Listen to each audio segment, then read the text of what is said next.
नमस्ते दोस्तों, स्वागत है आप सभी का हमारे चैनल स्पिरिचुअल आर्टिकल में। दोस्तों, आज हम आपको इस वीडियो के माध्यम से बताएंगे पर्वत की पुत्री माँ का प्रथम स्वरूप। वीडियो पसंद आए तो लाइक शेयर जरूर करें। माँ दुर्गा का प्रथम स्वरूप। देवी दुर्गा ने अपने भक्तों के कल्याण के लिए पृथ्वी पर 9 अवतार लिए थे, जिन्हें नवदुर्गा भी कहा जाता है। इनमें सबसे पहला अवतार देवी शैलपुत्री का है। देवी दुर्गा के प्रथम स्वरूप शैलपुत्री का अर्थ है पर्वत की पुत्री या पहाड़ों की बेटी। इन 9 अवतारों में से देवी दुर्गा के इस अवतार की कहानी माता सती के आत्मदाह से जुड़ी हुई है। तो आइए जानते हैं माँ शैलपुत्री की महिमा की पुण्य कथा। देवी दुर्गा के इस अवतार की पूजा नवरात्रि के पहले दिन बड़े धूमधाम से की जाती है। देवी दुर्गा के प्रथम स्वरूप शैलपुत्री को शांति और सौभाग्य की देवी माना जाता है। देवी शैलपुत्री का स्वरूप भी अत्यंत मनोरम है। देवी के बाएं हाथ में कमल का पुष्प सुसज्जित है, तो वहीं उन्होंने अपने दाएं हाथ में त्रिशूल धारण किया है। देवी शैलपुत्री का वाहन वृषभ यानी बैल है, इसलिए उन्हें वृषारूढ़ा भी कहा जाता है। उनकी महिमा कथा का उल्लेख नवदुर्गा पुराण में भी मिलता है।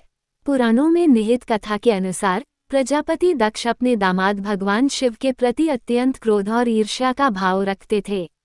एक बार उन्होंने कनखल में एक विशाल यज्ञ का आयोजन किया और सभी देवताओं को उसमें शामिल होने का निमंत्रण भेजा, लेकिन दक्षराज ने अपनी पुत्री सती और उनके पति शिव को इस यज्ञ में आमंत्रित नहीं किया।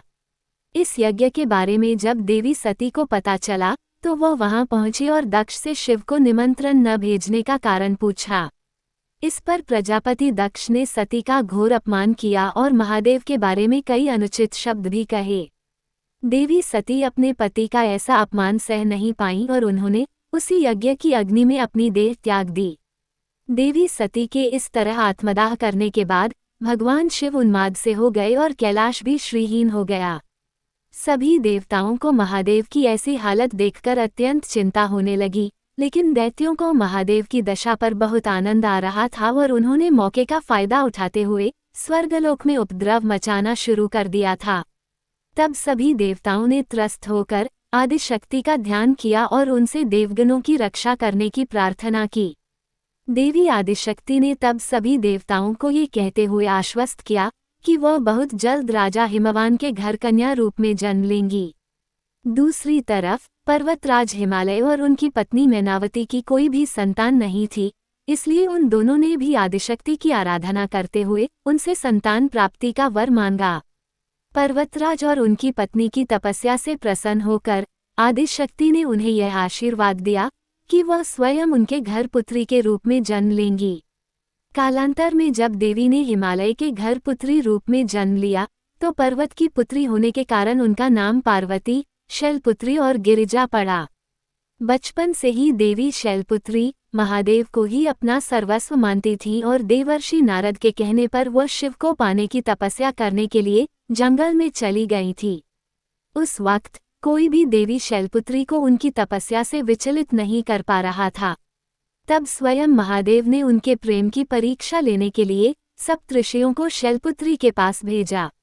सप्तऋषियों ने वहां जाकर महादेव के बारे में बहुत बुरा भला कहा कि वे तो अघोरी हैं, जटाधारी हैं इत्यादि, लेकिन शैलपुत्री पर इन बातों का कोई प्रभाव नहीं पड़ा और वह अपनी तपस्या में लीन रहीं। उनकी ऐसी अधिक भक्ति और प्रेम को देख सप्तऋषि बहुत प्रसन्न हुए और उन्होंने कैलाश आकर सारा वृतांत महादेव को सुनाया। इसके बाद महादेव ने देवी को अपनी पत्नी के रूप में स्वीकार करने का निश्चय कर लिया और सप्तऋषियों ने उनके विवाह का शुभ लग्न तय कर दिया।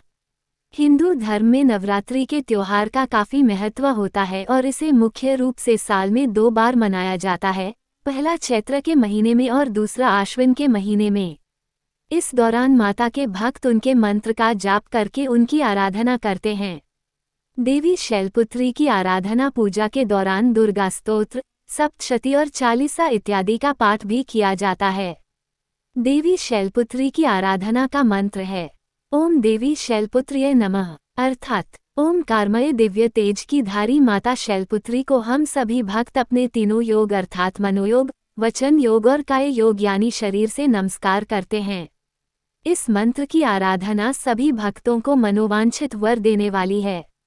ऐसी मान्यता है कि देवी शैलपुत्री को सफ़ेद वस्तुएं अत्यंत प्रिय हैं, इसलिए उनकी पूजा में सफ़ेद फूलों और मिठाइयों का भोग लगाया जाता है।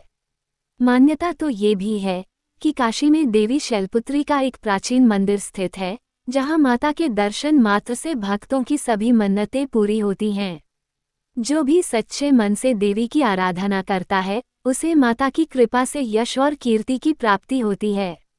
विशेष देवी शैलपुत्री अवतार की कहानी हमें ये सीख देती है, जिस प्रकार देवी शैलपुत्री ने सप्तऋषियों की सारी बातों के बावजूद महादेव को पाने का रास्ता नहीं छोड़ा, उसी तरह मनुष्य को भी धर्म और भक्ति का रास्ता कभी नहीं छोड़ना चाहिए। इस प्रकार के अनमोल मंत्रों और तथ्यों की जानकारी के लिए देखें हमारे चैनल स्पिरिचुअल आर्टिकल को। वीडियो पसंद आए तो लाइक शेयर ज़रूर करिएगा और चैनल को सब्सक्राइब करना ना भूलें। अपना कीमती समय देने के लिए धन्यवाद।